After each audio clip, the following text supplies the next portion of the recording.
Hello students, आप सभी का स्वागत है। मैं ममता सिंह आप सभी के लिए लेकर आई हूँ संख्या पद्धति की प्रश्नावली 1.3। तो देखिए, प्रश्नावली 1.3 का पहला प्रश्न लिखा है कि निम्नलिखित भिन्नों को दशमलव रूप में लिखिए और बताइए कि प्रत्येक का दशमलव प्रसार किस प्रकार का है। इसमें कह रहा है कि आप इन भिन्नों को दशमलव रूप में लिखिए और बताइए कि प्रत्येक का दशमलव प्रसार किस प्रकार का है। सबसे पहले आपको पता होना चाहिए कि दशमलव प्रसार कितने प्रकार के होते हैं। तो दशमलव प्रसार दो प्रकार के होते हैं, एक शांत दशमलव प्रसार, एक अशांत दशमलव प्रसार, जिसे हम अनुसानी पुनरावृत्ति भी कहते हैं। इसमें यही बताना है, ये जो भिन्नें दी गई हुई हैं इसमें हमें बताना है कौन सी शांत है, कौन सी अशांत दशमलव प्रसार है। तो सबसे पहले हम ये जान लेते हैं कि शांत दशमलव प्रसार जो संख्याएं भाग देने पर कट जाती हैं उन्हें हम शांत दशमलव प्रसार कहते हैं। जो संख्या भाग देने पर नहीं कटती हैं उन्हें हम अशांत दशमलव प्रसार कहते हैं, यानी कि अनुसानी पुनरावृत्ति भी कहते हैं। देखिए, हमारा पहला पॉइंट लिखा है 36/100। तो देखिए, 36/100 को हम भाग देते हैं 36 में 100 को भाग देते हैं। तो यहाँ पर लिखा है 100, यहाँ पर लिखा है 36। तो 36 से छोटा 100 है बड़ा, तो क्या करेंगे, यहाँ पर एक जीरो लिखेंगे, उसके बाद में एक पॉइंट लगाएंगे। इस संख्या को हम सबसे पहले जीरो बार में ले जाएंगे। तो यहाँ पर हम 36 उतार लेते हैं, वैसे ही पॉइंट लगा है तो जीरो लगा लेंगे। तो हो गया ये हमारा 360। तो 360 कितनी बार में जाएगा, 3 बार में। 100 3 300। अगर 4 बार में जाता तो ज़्यादा हो जाता। तो देखिए, अब इसे माइनस हम करते हैं। यहाँ पर जीरो हो गया, यहाँ पर बचा 6 लिए, पॉइंट लगा है तो जीरो लगा सकते हैं। यहाँ पर एक जीरो बढ़ा लिए। अब यह संख्या कितनी बार में जाएगी, 6 बार में। तो यहाँ पर हो गया 600। तो यह संख्या हमारी कट गई। तो यह हमारा कैसा प्रसार हुआ, शांत दशमलव प्रसार। तो देखिए, आंसर लिखते हैं 0.63। दशमलव के बाद संख्या को हम एक एक पढ़ते हैं, 3 6। तो 0.36 यह कैसा प्रसार है, शांत दशमलव प्रसार है। शांत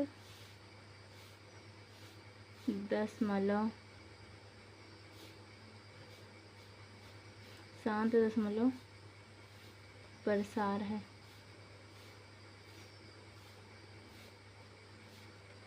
अब देखते हैं दूसरे पॉइंट में क्या लिखा हुआ है।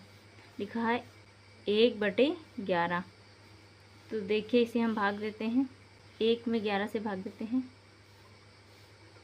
1 में 11 से भाग देते हैं। तो 11 है बड़ा, 1 है छोटा। तो क्या करेंगे, यहाँ पर जीरो लिखेंगे, पॉइंट लगाएंगे, इस संख्या को जीरो बार में ले जाएंगे। फिर यहाँ पर हम एक ऐसे ही लिख लेते हैं। जीरो का मतलब कुछ नहीं होता है, बट ऐसे ही हम लिख लेते हैं। तो यहाँ पर तो पॉइंट लगा है तो जीरो लिख सकते हैं। फिर भी यह संख्या छोटी है, यहाँ पर है 10, यहाँ पर है 11। तो क्या करेंगे, यहाँ पर एक यहाँ पर जीरो लिखेंगे, उसके बाद में जीरो यहाँ पर एक और बढ़ा लेंगे। तो यहाँ पर हो जाएगा 100। तो यह संख्या हमारी कितनी बार में जाएगी, 9 बार में। तो 11 9 99। तो 100 में 99 जाएगा तो कितना बचेगा, 1। फिर यहाँ पर पॉइंट लगा है तो जीरो लिख सकते हैं। तो यहाँ पर एक जीरो लिख लिए। फिर यहाँ पर हम जीरो एक बढ़ाएंगे तो फिर यहाँ पर 100 हो जाएगा, यानी कि ये वही प्रक्रिया चालू हो जाएगी, यानी कि यही बार बार 0 9 आता रहेगा। तो यह हमारा कैसा प्रसार हुआ, अशांत दशमलव प्रसार, जिसे हम अनुसानी पुनरावृत्ति भी कहते हैं। तो देखिए, आंसर लिखते हैं बराबर 0.09 अशांत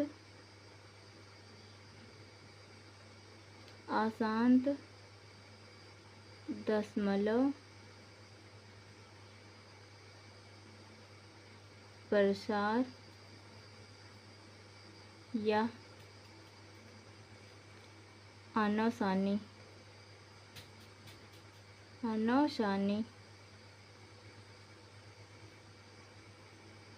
पुनरावृत्ति है।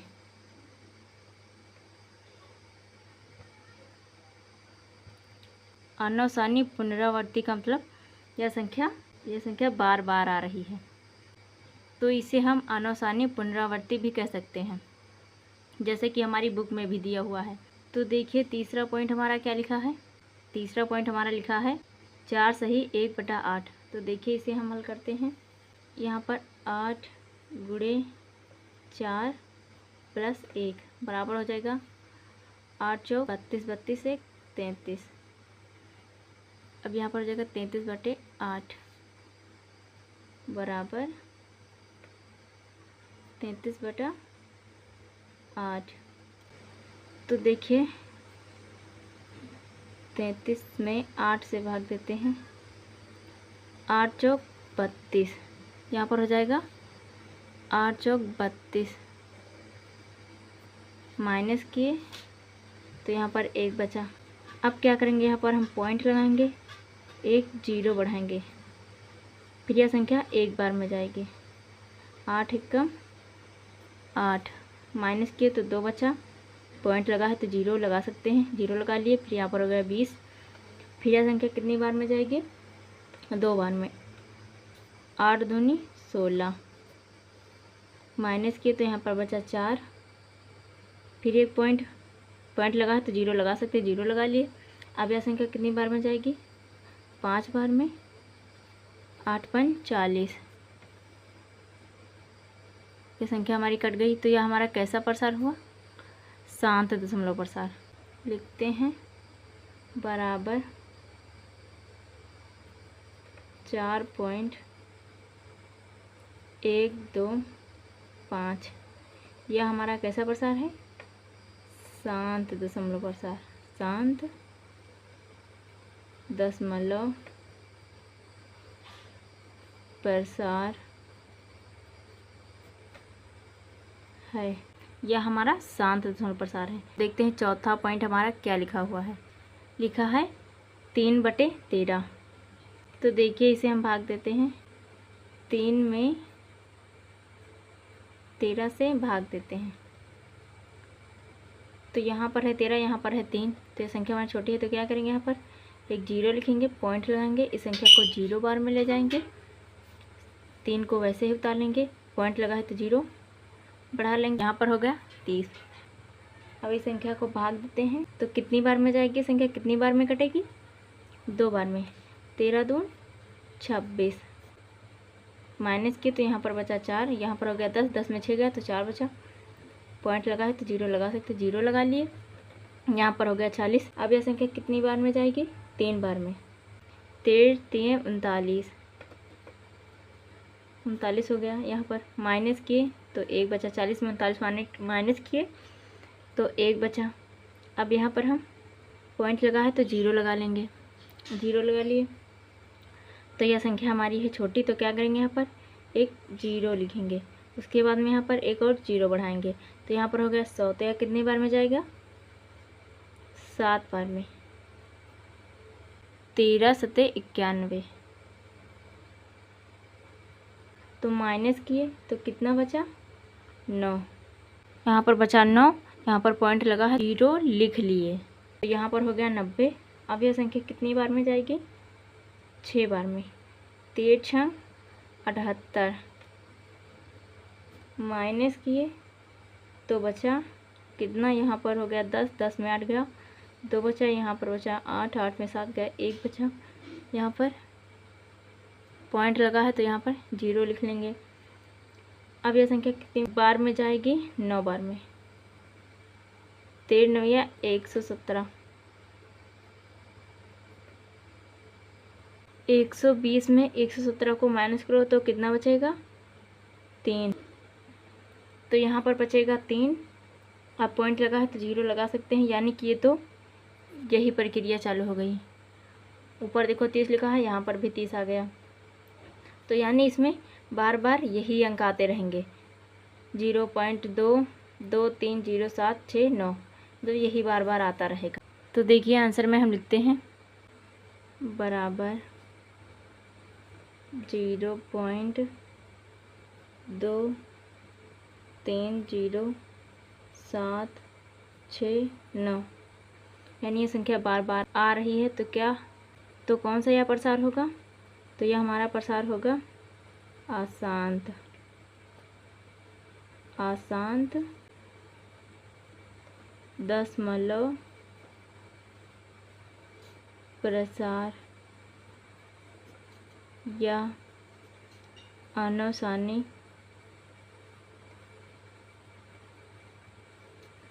पुनरावृत्ति।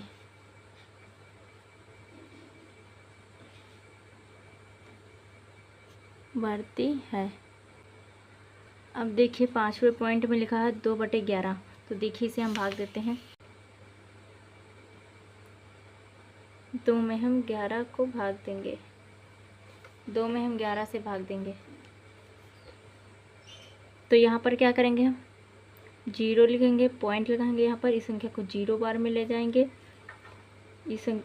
फिर 2 को हम वैसे ही उतार लेंगे, पॉइंट लगा है तो 0 1 बढ़ा लेंगे, तो यहाँ पर हो जाएगा 20। संख्या को हम भाग देते हैं, तो कितनी बार में जाएगी संख्या, एक बार में। 11 एकम 11, माइनस किए तो कितना बचा, 9, पॉइंट लगा है तो 0 लगा सकते हैं, लगा लिए, तो यह संख्या कितनी बार में जाएगी, 8 बार में। 11 8 88, माइनस किए तो 2 बचा, पॉइंट लगा है तो 0 उतार लेंगे, यानी कि इसमें तो वही प्रक्रिया चालू हो गई जी, 1 8 1 8 आता रहेगा बार बार।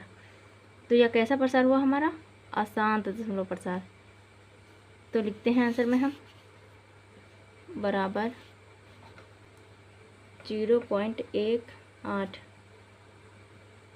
तो यह कैसा प्रसार हुआ हमारा, अशांत।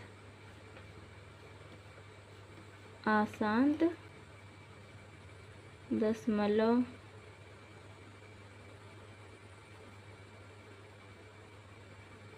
प्रसार या अनुसानी पुनरावृत्ति।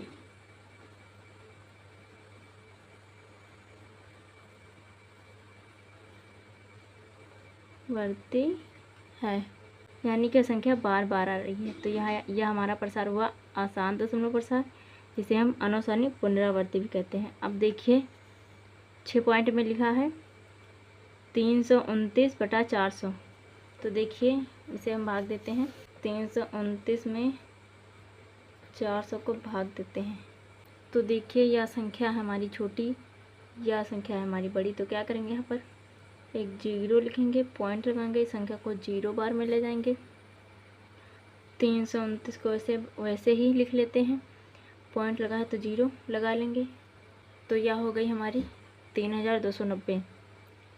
तो यह संख्या कितनी बार में जाएगी, 8 बार में, तो यहाँ पर हो जाएगा 3200, माइनस किए तो कितना बचा,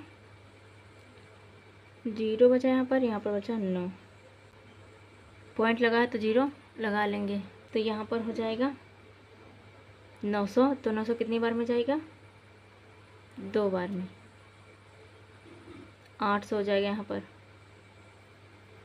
माइनस किए तो कितना बचा, माइनस किए तो कितना बचा, 100, 900 में 800 को माइनस किया तो बचा 100, तो 100 है तो 400 से 100 छोटा है, तो क्या करेंगे, यहाँ पर एक 0 बढ़ा लेंगे, तो यहाँ पर हो गया 1000। तो यह संख्या अब कितनी बार में जाएगी, 2 बार में, यहाँ पर हो गया 800, माइनस किए तो यहाँ पर बचा 0 0, यहाँ पर हासिल लिए तो यहाँ पर हो गया 10, 10 में 8 गया तो 2 बचा, यहाँ पर हो गया 200, 200 छोटा है 400 से, तो क्या करेंगे, यहाँ पर एक 0 बढ़ा लेंगे, तो यहाँ पर हो जाएगा 2000। तो कितनी बार में संख्या जाएगी, 5 बार में, हो जाएगा यहाँ पर 2000।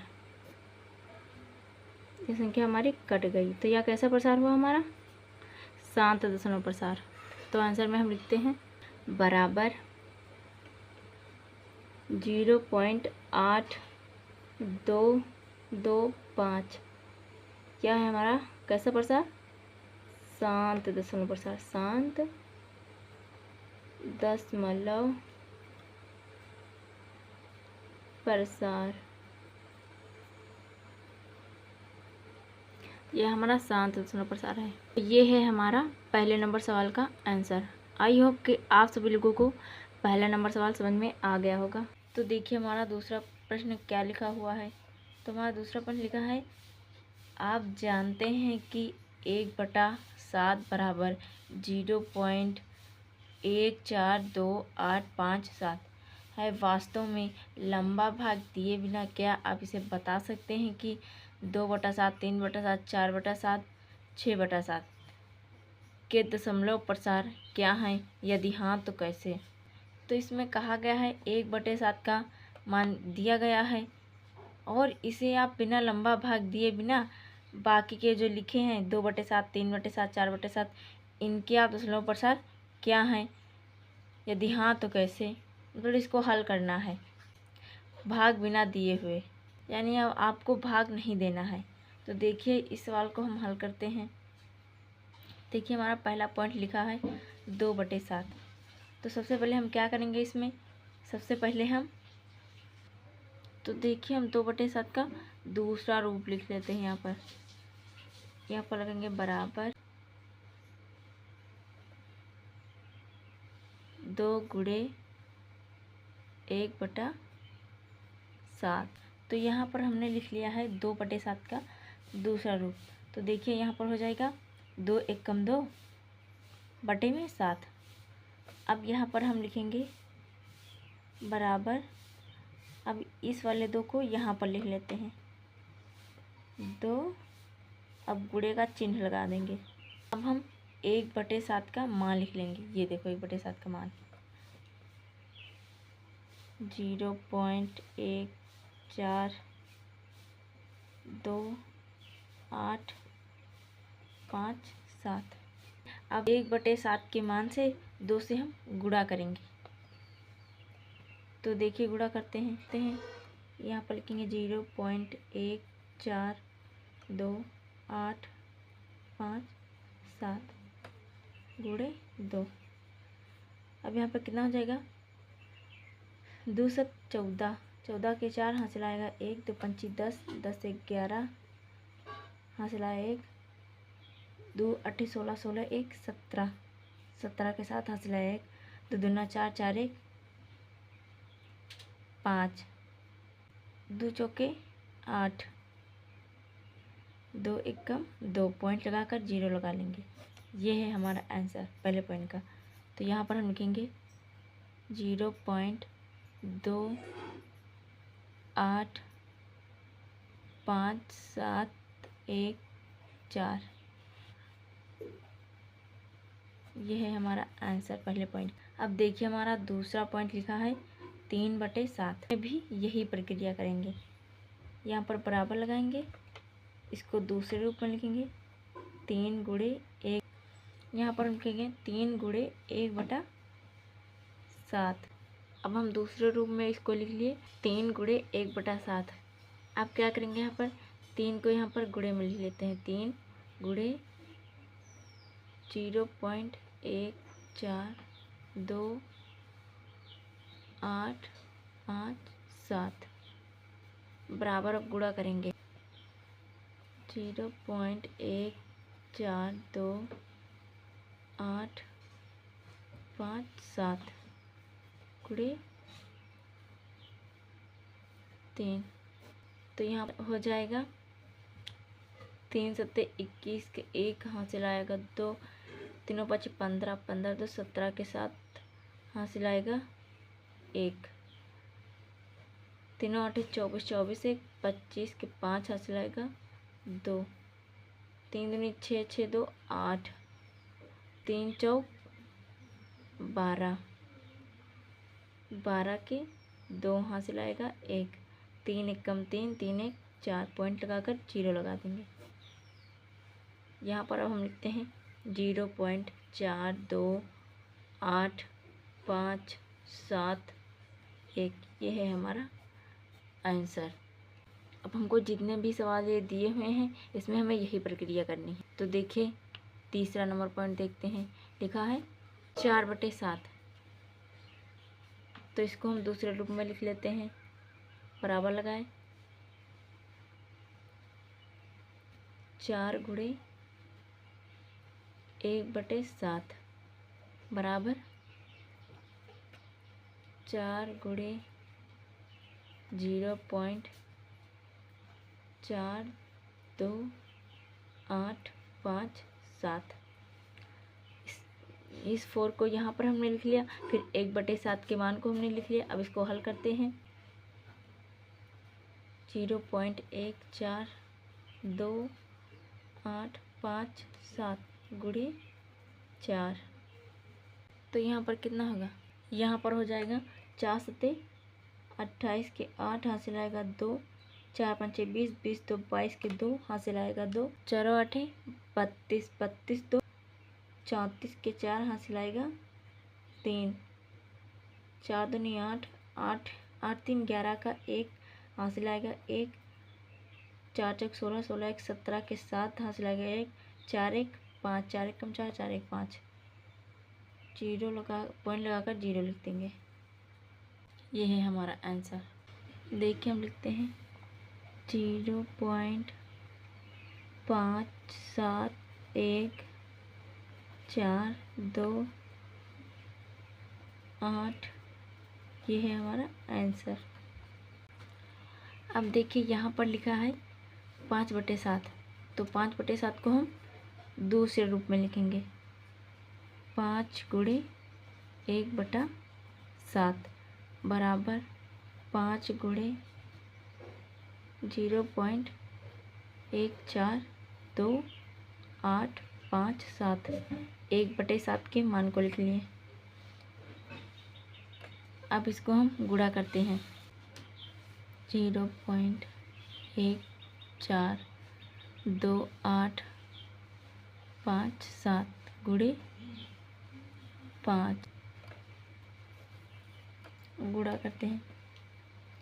5×7 35 के 5 हासिल आया 3, 5 25, 25 3 28 के 8 हासिल आएगा 2, 5 8 40, 40 2 42 के 2 हासिल आएगा 4, 5 दूनी 10, 10 4 14 के 4 हासिल आएगा 1, 14 के 4 हासिल आया 1, 5 चौक 20, 20 1 21 के 1 हासिल आएगा 2, 5 कम 5 5 2 7, पॉइंट लगाकर 0 लिख लेंगे।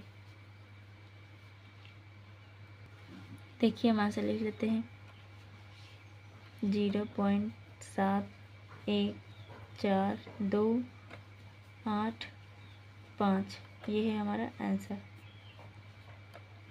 अब देखिए इसी प्रकार 6/7 को हल करते हैं। यहाँ पर हम लिखेंगे 6×1/7 बराबर 6×1/7 का मान लिख लेते हैं। 0.142857 बराबर, अब इसे गुणा करते हैं। 0.142857 गुणे 6, यहाँ पर हो जाएगा। यहाँ पर 6×7 42 के 2 हासिल आया 4, 6×5 30, 30 4 34 के 4 हासिल आएगा 3, यहाँ पर हो जाएगा 6×7 48, 48 3 51, 51 के 1 हासिल आएगा 5, 6×3 12, 12 5 17 के 7 हासिल आएगा 1, 6 चौक 24, 24 1 25 के 5 हासिल आएगा 2, 6 एकम 6, 6 2 8 हो जाएगा। यहाँ पर पॉइंट लगाकर 0 लिख देंगे। यहाँ पर हम आंसर में लिख लेते हैं 0.857142, ये है हमारा आंसर। ये है हमारा दूसरे नंबर सवाल का आंसर। तो देखिए हमारा तीसरा प्रश्न क्या लिखा है। तीसरा प्रश्न लिखा है निम्नलिखित को P/Q के रूप में व्यक्त कीजिए, जहाँ P और Q पूर्णांक हैं तथा Q ≠ 0। यानी कि कहा गया है आप ये जो सवाल दिए गए हैं इनको P/Q के रूप में लिखना है आपको, जहाँ पर P और Q पूर्णांक हो तथा क्यों नॉट इक्वल टू 0। तो देखिए हम हल करते हैं इस सवाल को। यहाँ पर लिखा है 0.6, तो यहाँ पर हम लिखेंगे 0.6, फैक्टरिंग लगा देंगे। तो देखिए इसे हम सॉल्व करते हैं। यहाँ पर हमने लिखा माना x बराबर 0.6, फैक्टरिंग लगा देंगे। इसे हम मान लेते हैं समीकरण 1। अब यहाँ पर लिखेंगे x बराबर 0.66, यानी रैकरिंग लगा है ना, तो बार बार 6 आ रहा था। अब यहाँ पर लिखेंगे दोनों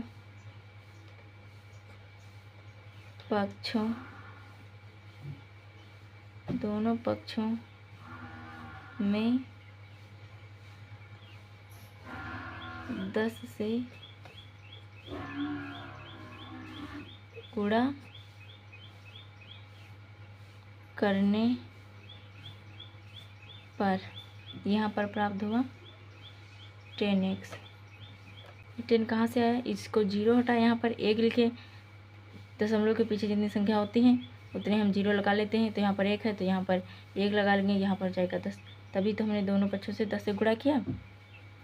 अब यहाँ पर हमने लिखा 10x बराबर 6 प्लस 0.6, इसे हम मान लेते हैं समीकरण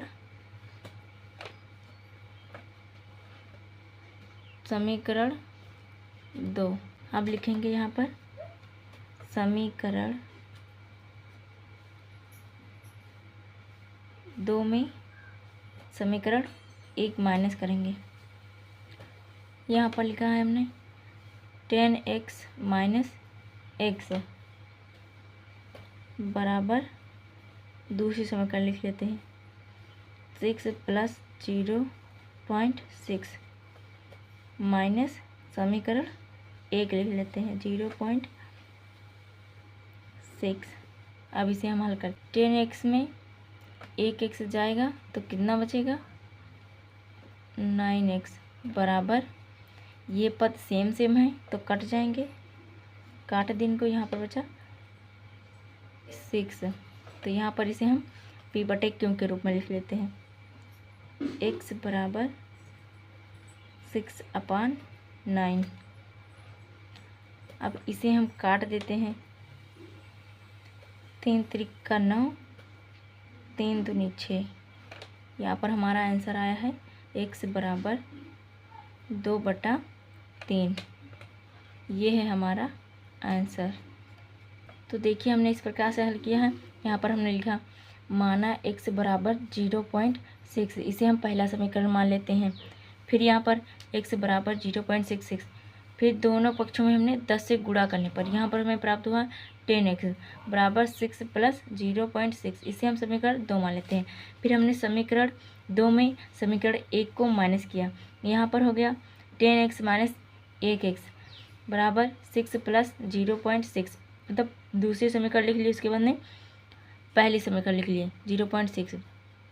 यहाँ पर इसे हल किए तो 10x में 1x जाएगा तो 9x बचेगा। यहाँ पर 2 पद सेम थे तो हमने इनको काट दिया, यहाँ पर बचा 6 को हमने यहाँ पर लिख लिया। यहाँ पर हमने लिखा x बराबर 6/9, ये संख्या 3 से कट जाती तो हमने इनको काट दिया, तो यहाँ पर हमें आंसर प्राप्त हुआ है x बराबर 2/3, यही है हमारा आंसर। देखिए लिखा है तीसरे नंबर प्रश्न का दूसरा पॉइंट नंबर। तो देखिए लिखा है 0.477 पर रैकरिंग लगा है। तो देखिए इसे हम सॉल्व करते हैं। यहाँ पर हम लिखेंगे माना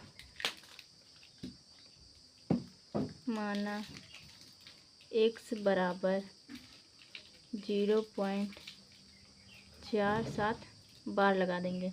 इसे हम मान लेते हैं समीकरण 1, इसे हम मान लेते हैं समीकरण 1। यहाँ पर हम लिखेंगे समीकरण 1 में दोनों पक्षों में 10 से गुणा करने पर। देखिए लिखा है तीसरे नंबर प्रश्न का दूसरा पॉइंट नंबर। तो देखिए लिखा है 0.47 7 बाय रैकरिंग लगा है। तो देखिए इसे हम सॉल्व करते हैं। यहाँ पर हम लिखेंगे माना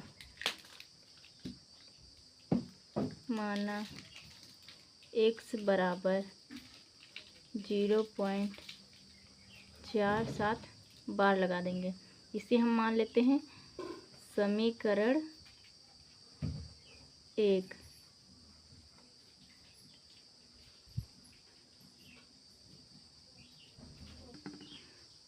इसे हम मान लेते हैं समीकरण 1। यहाँ पर हम लिखेंगे समीकरण 1 में दोनों पक्षों में 10 से गुणा करने पर। 10 से गुणा कैसे किए? यहाँ पर रैखिक लगा है ना, तो पहले हम इस वाली संख्या से गुणा किए। देखिए लिखा है तीसरे नंबर प्रश्न का दूसरा पॉइंट नंबर। तो देखिए लिखा है 0.47 7 बाय रैकरिंग लगा है। तो देखिए इसे हम सॉल्व करते हैं। यहाँ पर हम लिखेंगे माना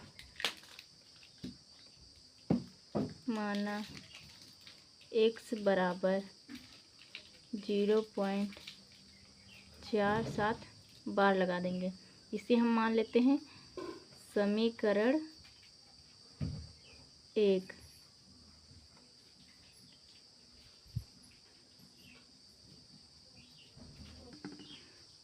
इसे हम मान लेते हैं समीकरण 1।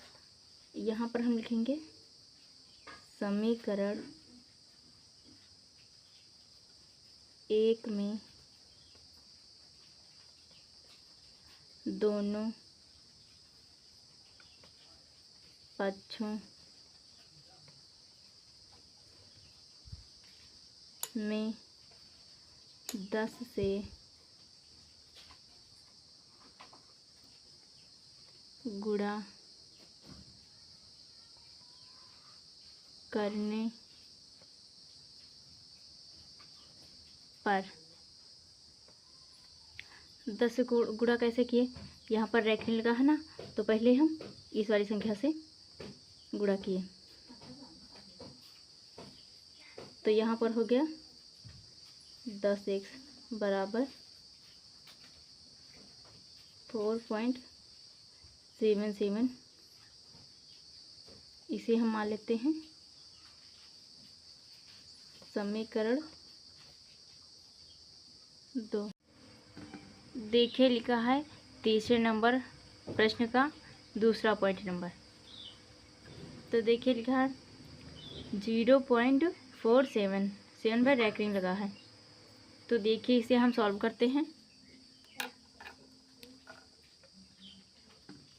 यहाँ पर हम लिखेंगे माना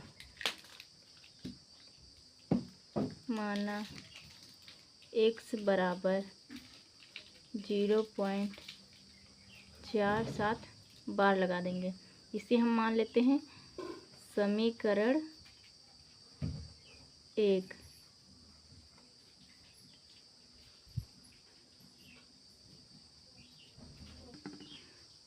इसे हम मान लेते हैं समीकरण 1। यहाँ पर हम लिखेंगे समीकरण 1 में दोनों पक्षों में 10 से गुणा करने पर 10 से गुणा कैसे किए, यहाँ पर रेखा लगा है ना, तो पहले हम इस वाली संख्या से गुणा किए,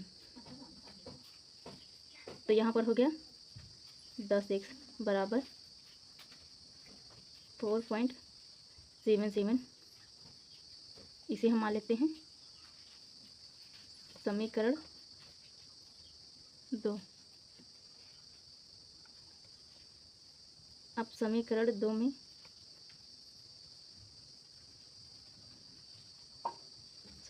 में दोनों पक्षों में 100 से गुणा करने पर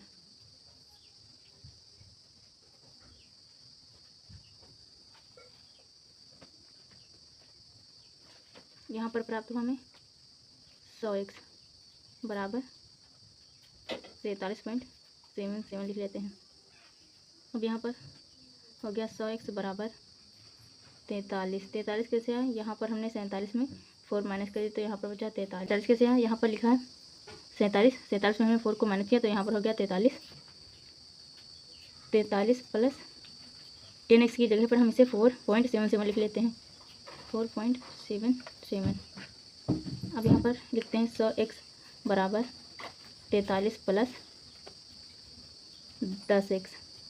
इधर हम लिखते हैं 100x, यहाँ पर हमने लिखा 100x माइनस 10x बराबर, इधर हमने लिख लिया 43। अब 100x में 10x माइनस करेंगे तो कितना बचेगा 90x बराबर, यहाँ पर बचा 43। अब इसे हम लिख लेते हैं x बराबर 43/90। ये है हमारा आंसर। ये दूसरा पॉइंट नंबर सवाल पहले वाले नंबर से सवाल से थोड़ा सा चेंज था, यहाँ पर एक संख्या पर रैंक लगा था ना, तो इसलिए इतना सब कुछ करना पड़ा, लेकिन एकदम सेम उसी प्रकार का है ये सवाल, थोड़ा सा केवल चेंज था बस। तो देखिए हमने इसमें लिखा था माना x बराबर 0.47, इसे हमने मान लिया था समीकरण 1। अब समीकरण 1 में हमने दोनों पक्षों में सबसे पहले हमने 10 से गुणा किया था, फिर उसके बाद में यहाँ पर हमने लिखा 10x बराबर 0.77, तो इसे हमने मान लिया था समीकरण 2। अब समीकरण 2 में दोनों पक्षों में हमने 100 से गुणा करने पर यहाँ पर प्राप्त हुआ 100x बराबर 47.77। फिर यहाँ पर हमने 100x लिखा बराबर 43, यहाँ पर 4 माइनस हो गया, फिर यहाँ पर बचा 43 हो गया, फिर प्लस हमने 10x की जगह पर हमने 4.77 लिख लिया, फिर यहाँ पर हमने 100x बराबर 43 प्लस 10x फिर लिख लिया, फिर यहाँ पर 100x माइनस 10x यानी 10x को हमने माइनस कर दिया, यहाँ पर बराबर हमने 43 लिख लिया, फिर यहाँ पर हमने माइनस किया 100x में 10x को, तो यहाँ पर जा 90x बराबर 43, फिर यहाँ पर हमने लिखा x बराबर 43/90। यही है हमारा आंसर। अब देखते हैं तीसरे पॉइंट में क्या है। अब देखते हैं तीसरे पॉइंट में क्या लिखा हुआ है। देखिए हमारा तीसरा नंबर पॉइंट लिखा है 0.001, डायरेक्टिंग लगा है यानी कि बार लगा है। तो देखिए इसे हम सॉल्व करते हैं। माना x बराबर 0.47, इसे हमने मान लिया था समीकरण 1। अब समीकरण 1 में हमने दोनों पक्षों में सबसे पहले हमने 10 से गुणा किया था, फिर उसके बाद में यहाँ पर हमने लिखा 10x बराबर 0.77, तो इसे हमने मान लिया था समीकरण 2। अब समीकरण 2 में दोनों पक्षों में हमने 100 से गुणा करने पर यहाँ पर प्राप्त हुआ 100x बराबर 47.77। फिर यहाँ पर हमने 100x लिखा बराबर 43, यहाँ पर 4 माइनस हो गया, फिर यहाँ पर बचा 43 हो गया, फिर प्लस हमने 10x की जगह पर हमने 4.77 लिख लिया। फिर यहाँ पर हमने 100x बराबर 43 प्लस 10x फिर लिख लिया। फिर यहाँ पर 100x माइनस 10x यानी 10x को हमने माइनस कर दिया, यहाँ पर बराबर हमने 43 लिख लिया। फिर यहाँ पर हमने माइनस किया 100x में 10x को, तो यहाँ पर जमा 90x बराबर 43। फिर यहाँ पर हमने लिखा x बराबर 43/90। यही है हमारा आंसर। अब देखते हैं तीसरे पॉइंट में क्या है। अब देखते हैं तीसरे पॉइंट में क्या लिखा हुआ है। देखिए हमारा तीसरा नंबर पॉइंट लिखा है 0.001 डायरेक्टिंग लगा है यानी कि बार लगा है। तो देखिए इसे हम सॉल्व करते हैं। करने पर यहाँ पर प्राप्त हुआ हमें 1000x बराबर 001 प्लस 0.001। इसे हम मान लेते हैं समीकरण 2। अब यहाँ पर हम लिखते हैं समीकरण 2 में समीकरण 1 माइनस करेंगे। समीकरण 2 माइनस समीकरण 1। देखिए यहाँ पर हम लिखते हैं 1000x माइनस 1x बराबर 001 प्लस 0.001। हमने दूसरी समीकरण लिख ली। अब लिखते हैं पहली समीकरण 0.001। अब देखिए इसे हम हल करते हैं। 1000x में 1x माइनस करेंगे तो कितना होगा 999। x बराबर ये दो पद सेम सेम है तो कट जाएंगे, यहाँ पर बचा 1। तो आंसर हमारा आया है x बराबर 1/999। ये है हमारा आंसर। देखिए हमारा चौथा प्रश्न लिखा है 0.99 को p/q के रूप में व्यक्त कीजिए। क्या आप अपने उत्तर से आश्चर्यचकित हैं? अपने अध्यापक और कक्षाओं के सहयोगी के साथ उत्तर की सार्थकता पर चर्चा कीजिए। मतलब कह रहा है ये तो 3 नंबर सवाल जैसा है, यानी कह रहा है कि p/q के रूप में व्यक्त कीजिए। बाकी ये सब क्लास के बारे में दिया हुआ है। देखिए हमारा चौथा प्रश्न ऐसे ही तो लिखा है, तो इसे हम ऐसे भी लिख सकते हैं 0.9 रेकरिंग लगा सकते हैं। सॉल्व करते हैं तो देखिए इसे हम सॉल्व करते हैं। यहाँ पर हम लिखेंगे माना x बराबर 0.9। इसे हम मान लेते हैं समीकरण 1। अब यहाँ पर हम लिखते हैं x बराबर 0.99 रेकरिंग लगा दी। अब यहाँ पर लिखेंगे दोनों पक्षों में 10 से गुणा करने पर यहाँ पर प्राप्त हुआ हमें 10x बराबर 9 प्लस 0.9। इसे हम मान लेते हैं समीकरण 2। ये हो गया हमारा समीकरण 2। समीकरण 2 में हम एक समीकरण माइनस करेंगे, समीकरण 2 माइनस समीकरण 1। यहाँ पर हम लिखते हैं 10x माइनस x बराबर 9 प्लस, देखो दिखाई नहीं दे रहा, यहाँ पर लिखा 10x माइनस 1x बराबर 9 प्लस 0.9। हमने समीकरण 2 को लिख लिया। अब लिखेंगे माइनस समीकरण 1 को 0.9 लिख लिया हमने। अब इसे हम हल करते हैं। यहाँ पर 10x में 1x आएगा तो कितना बचेगा 9x बराबर, यहाँ पर ये पर सेम है तो कट जाएंगे, यहाँ पर बचेगा 9x। तो देखिए यहाँ पर हम लिखते हैं x बराबर 9/, यहाँ पर देखिए हम लिखते हैं x बराबर 9/9।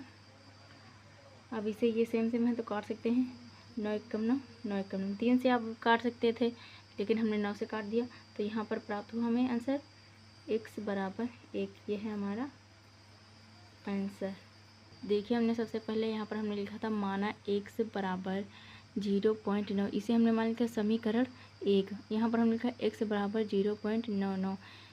दोनों पक्षों में हमने 10 से गुणा करने पर यहाँ पर प्राप्त हो हमें 10x बराबर हमने लिखा 9 प्लस 0.9। इसे हमने मान लिया समीकरण 2। अब समीकरण 2 में हमने समीकरण 1 को माइनस कर दिया। यहाँ पर हो गया 10x minus 1x 9 plus 0.9 minus 0.9। और यहाँ पर हमने हल किया 10x में 1x गया तो 9x बचा बराबर, ये पद सेम थे तो इनको हमने काट दिया तो यहाँ पर बचा 9। तो यहाँ पर हमने लिखा x बराबर 9/9, इसको हमने काट दिया तो यहाँ पर बचा x बराबर 1। यही है हमारा आंसर चौथे प्रश्न का।